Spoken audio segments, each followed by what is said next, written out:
is to deal with that fact. You have two options here. You can demonstrate and call the president names, or we can go get some more votes in Congress to get some more money. My experience is that the second choice is a better one and far likelier to pay off.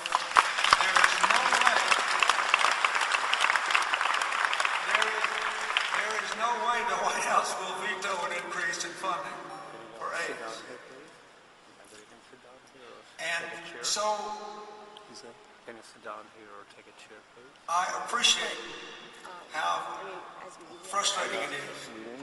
And as I told all the folks who are involved in this, I said the problem with this position, and I realized they were in a terrible bind, but sometimes I had to do this. Sometimes by prior arrangement, I would meet the House budget ceilings.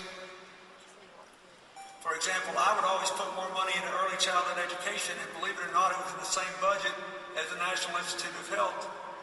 So, and then Newt Gingrich, of all people, would put more money into medical research because even our Republicans want to live forever. And then in the end, because nobody wanted to be seen as cutting education and everybody wanted to be seen as being for medical research, they simply raised the cap. It was a deal. We could work something like this, I hope. Maybe it's harder now that I told you what we did. But I just want to say, I think in the end, everybody will have to come around to this. Because if they pass more money for maternal and child health, they're going to find more mothers that need the PMTCT treatment. If they do this, they're going to find more kids that need ARVs. And if they build more healthcare systems, I can assure you, based on our experience in Ethiopia, in Zambia, in Malawi, in Rwanda, and every place we work, they're going to have a lot of people showing up for treatment. And who wants to build a nice new clinic that is nothing more than an office where someone says no? Thank you very much for coming in. Here's your health status. Now go away. So we're in a very difficult position here that we can work our way out of over the next 2 or 3 years. But I just want to urge you not to assume the bad fate of the White House or the administration. The director of PEPFAR, Dr. Ari Goolsbee, is here. He had the guts to come here. He ought to get some kind of Purple Heart for showing up.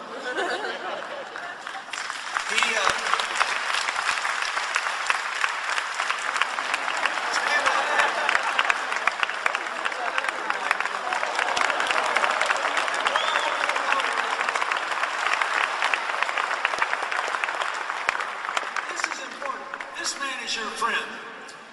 He's been working on AIDS since before maybe the youngest people in this room were born. He went to China for our foundation to set up the AIDS program we did in rural China. He is a good man. The other thing you need to know is that just last week he released new guidelines confirming that our funds can now be used for needle exchange to prevent HIV.